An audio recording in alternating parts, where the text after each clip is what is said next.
Solve customers' problems. Dr. Gallup investigated the effect of the content of televised commercials in the US on subsequent sales for certain consumer goods. He found that, compared to stating the product attributes, the glitter and the glamour say, commercials that purported to solve a customer's problem resulted in sales that were 4 times higher. The conclusion? Solve a problem and increase revenue. Offer solutions. Why should your customers care? Are you helping them solve a problem? Are you helping them to find an answer to a question in their professional lives? Do you meet an unmet need? Is there a fit between your customer needs and what you offer? A new pharmacological breakthrough or the amount of substance used per tablet do not qualify as elements of a solution. Case in point, one pharmaceutical company built their message around the small dosage the patients needed to take. They had prominently displayed the term microdose in their advertisement campaigns for a cardiovascular drug. They realized later that this feature does not lend itself to convincing arguments for the prescribing physician. They ultimately changed the slogan. Follow the solution imperative. The following questions sound straightforward, but are essential to your success. Which specific problems do you solve with your product and your trial results? Are you sure that it is a problem or an unmet need for your doctor? If your customers are not aware of a problem, they will not listen to you. Work on these answers until you have found a satisfactory answer. You may need to sharpen doctors' awareness for particular problems. For example, companies marketing lipid-lowering drugs, especially statins, have successfully increased physicians' awareness of the risks of hyperlipidemia and the healthcare benefits of treating this condition, resulting in tremendous product revenues. Understand the real needs. Focus on the key areas in which doctors seek better solutions. Ensure that you provide the doctors you are targeting with solutions to the problems that concern them. Give them only the support they are really interested in. The doctor is interested in improving patients' health, making patients happy, giving state-of-the-art treatment, saving precious time, and being financially successful. Pin down your solution. For most diseases, there are 4 areas in which your product can provide a solution. It may offer improved efficacy, the desired pharmacological effect, tolerability, the profile of side effects, convenience, user-friendliness, and affordability, the price. You need to identify which of these elements is true of your drug. Communicate explicit benefits. The new intravenous formulation of Examplex requires a shorter duration of infusion. That statement shows how a shorter duration of infusion for a drug results in a clear advantage for the patient and the healthcare professional. He or she saves precious time. This may seem obvious to you, but spell it out. Do not leave the physician to work out how features translate into benefits. Specify the benefit clearly.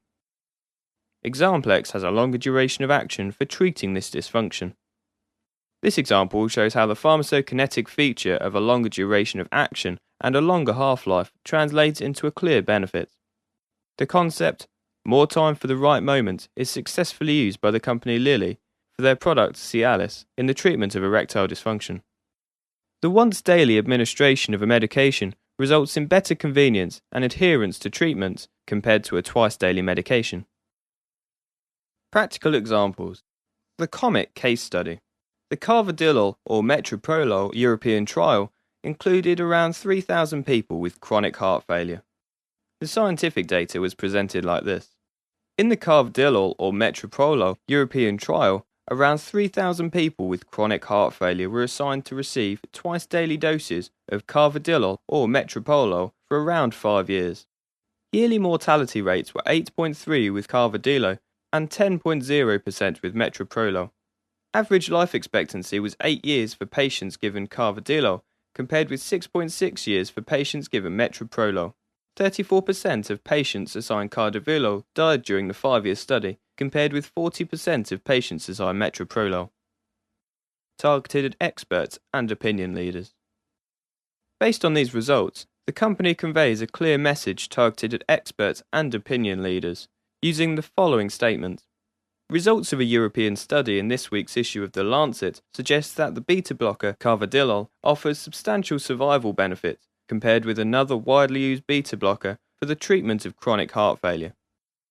This can then be translated into a clear message targeted at prescribing physicians.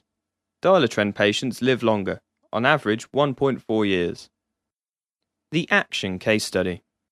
A coronary disease trial investigating outcome with nifedipine, GITS, or ACTION, investigated the effect of long-acting nifedipine in patients with coronary artery disease. The scientific data is as follows. A coronary disease trial investigating outcome with nifedipine, GITS, or ACTION. Patients with treated stable symptomatic coronary disease. 3825 patients assigned to nifedipine and 3840 patients assigned to placebo. Findings. 310 patients allocated nifedipine died compared with 291 people allocated to placebo. Primary endpoint rates per 100 patient years were 4.6 for nifedipine versus 4.75 for placebo. With nifedipine, rate of death and any cardiovascular event or procedure was 9.32 per 100 patient years versus 10.5 for placebo. Based on these results, the company conveys a clear message targeted at experts and opinion leaders, such as the following statements. Addition of nifedipine, GITS, to conventional treatment of angina pectoris has no effect on major cardiovascular event-free survival. Nifedipine, GITS, reduces the need for coronary angiography and interventions. This was then translated into a clear message targeted at the prescribing physicians. A unique study due to its design, size, and scientific validity. Proven safety and improved outcomes on top of best practice treatments lead to an 11% additional risk reduction. The 4S case study. The Scandinavia simvastatin survival study investigated the effects of simvastatin in patients with hyperlipidemia. The scientific data was as follows. Although non-cardiac death rates were similar among the groups, the relative risk of mortality from any cause was decreased 30% and the relative risk of coronary mortality was decreased 42% in the simvastatin arm. Based on these results, the company conveys a clear message targeting at the prescribing physicians as follows. Zocor, power for survival. The Examplex case study. Our example company spent millions on a large international high-quality trial involving several thousand patients with a cardiovascular disease. We call it the Examplex trial. The data was analysed. You are the product manager responsible for product Examplex. What set of questions will you ask? The next section show how you use these questions to move through the various drafts and arrive at a final version that provides a far more balanced view of the study results. When given a statistical chart measuring relative risk against primary endpoints, which questions will you ask? The answer to a question for your statistician or medical advisor, what are the statistical confidence intervals for these endpoints, will result in a diagram containing lines from the point designating the confidence intervals. Following on and asking the question, what are the results for primary and secondary endpoints in the study, will result in a variation to the diagram, which will show primary and secondary endpoints, as opposed to just primary endpoints. Asking your statistician or medical advisor how many of the individual datasets contribute to the primary and to the secondary endpoints results in a diagram with a larger box in a centralized area. The diagram has now shifted in favor of your product, although you cannot construe a clinically relevant difference between the two treatment arms. Is this a fair representation? Yes, it is, because the combined number of primary and secondary endpoints is usually more relevant to the practicing physician who see the patients in their medical practice, independently of whether an endpoint met the strict adherence to study protocol criteria which would qualify it as a primary.